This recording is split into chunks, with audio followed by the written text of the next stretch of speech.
ദൈവനാമത്തിന് മഹത്വമുണ്ടായിരിക്കട്ടെ. ഇന്ന് സഭയായി നിശ്ചയിച്ചിരിക്കുന്ന വിഷയം ക്രിസ്തുവിൻ്റെ മണവാട്ടി.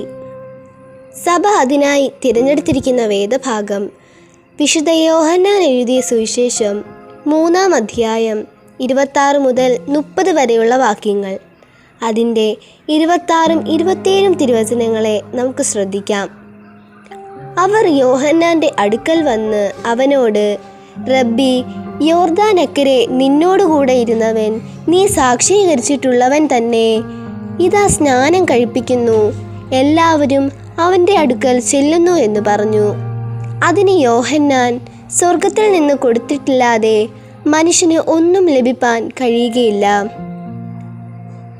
യേശു യോർദാനിൽ യോഹന്നാൻ സ്നാനമേറ്റ ശേഷം ദൈവത്തിങ്കലേക്ക് അടുപ്പിക്കുവാൻ പരിശുദ്ധാത്മാവിനാൽ സ്നാനം കഴിപ്പിക്കുന്നത് കണ്ടിട്ട് സ്നാപക യോഹന്നാൻ്റെ ശിഷ്യന്മാർ വന്ന് യേശുവിനെക്കുറിച്ച് പറയുന്ന ഭാഗമാണ് നാം ഇപ്പോൾ വായിച്ചത്.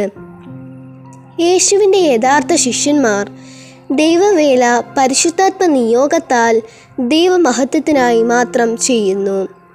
യേശു മണവാളനും സഭ മണവാട്ടിയുമാണെന്ന് കാണുവാൻ സാധിക്കും. ദൈവത്തെ അന്വേഷിക്കുന്ന ബുദ്ധിമാൻ ഉണ്ടോ എന്ന് കാണുവാൻ ദൈവം സ്വർഗത്തിൽ നിന്ന് മനുഷ്യപുത്രന്മാരെ നോക്കുന്നു എന്ന് സങ്കീർത്തനം 53:2 പറയുന്നു. ഈ നോമ്പിൻ്റെ കാലയളവിൽ ദൈവത്തെ അന്വേഷിക്കുന്ന ബുദ്ധിമാന്മാരാണോ എന്ന് നാം ഒന്ന് തിരിഞ്ഞു ചിന്തിക്കേണ്ടിയിരിക്കുന്നു. 2 ചിന്തകളാണ് ഈ വേദഭാഗത്തെ ആസ്പദമാക്കി നാം ചിന്തിക്കുവാനായി പോകുന്നത്. ഒന്ന്, മണവാളനായ യേശുവിനോടുള്ള സ്നേഹം. 2, മണവാട്ടിയാകുന്ന സഭയുടെ ദൗത്യം. ഒന്നാമതായി, മണവാളനായ യേശുവിനോടുള്ള സ്നേഹം. സ്വന്തം കുടുംബത്തെക്കാളും മറ്റെന്തിനേക്കാളും ദൈവത്തെ സ്നേഹിക്കണമെന്ന് ദൈവം ആഗ്രഹിക്കുന്നു. യേശു പാപികളെയും രോഗികളെയും സ്നേഹിച്ചതുപോലെ നാമും തള്ളപ്പെട്ടവരെയും പ്രയാസം അനുഭവിക്കുന്നവരെയും രോഗികളെ കരുതുകയും ചെയ്യുന്നതിലൂടെ നാം ദൈവത്തെ സ്നേഹിക്കുന്നതിന് തുല്യമാണ്.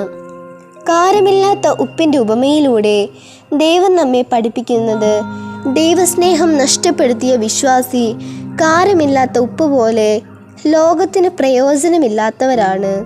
എന്നാൽ നാം ദൈവസ്നേഹം കാത്തു സൂക്ഷിച്ച് നല്ല മക്കളായി സമൂഹത്തിൽ ജീവിക്കണം.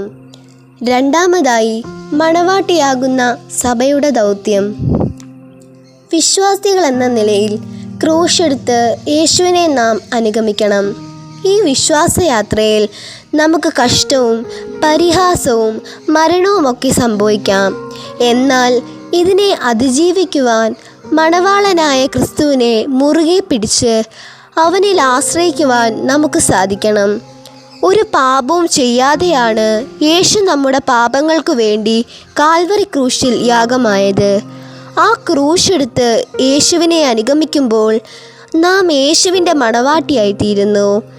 അതിനായി ഈ നോമ്പിൻ്റെ നാളിൽ ഉപവാസത്തോടും പ്രാർത്ഥനയോടും കൂടി ജീവിക്കുവാൻ നമുക്ക് ഒരുങ്ങാം. 2 ചിന്തകളാണ് ഞാൻ നിങ്ങളുമായി പങ്കുവച്ചത്. ഒന്ന്, മണവാളനായ യേശുവിനോടുള്ള സ്നേഹം. 2, മണവാട്ടിയാകുന്ന സഭയുടെ ദൗത്യം. ഒരു ക്രിസ്തു ശിഷ്യൻ്റെ നോമ്പ് ഒരിക്കലും അവസാനിക്കുന്നില്ല. ഒരു വ്യക്തി രക്ഷിക്കപ്പെട്ട് പൂർണ്ണ ശിഷ്യത്വത്തിലേക്ക് വന്ന ശേഷം മരണം മൂലം നിത്യതയിലേക്ക് ചേരുന്നിടം വരെയും അത് തുടരപ്പെടുന്നു. ആത്മാവിന് കുളിർമയും ജീവിതത്തിന് സമാധാനവും നൽകുന്ന ഒരു ശ്രേഷ്ഠ ബന്ധമാണ് യേശുവിൻ്റെ മണവാട്ടി എന്നുള്ളത്. യേശുവിൻ്റെ വീണ്ടും വരവ് ആസന്നമായിരിക്കുന്ന ഈ കാലയളവിൽ ജീവനോടിരിക്കുന്ന നമുക്ക് ക്രൂശെടുത്ത് യേശുവിനെ അനുഗമിക്കാൻ ദൈവം നമ്മെ സഹായിക്കട്ടെ. ഈ നോമ്പിൻ്റെ കാലഘട്ടത്തിൽ പ്രാർത്ഥനയോടെ നമുക്ക് എല്ലാവരെയും ഓർക്കാം. ദൈവം നമ്മെ ധാരാളമായി അനുഗ്രഹിക്കുമാറാകട്ടെ.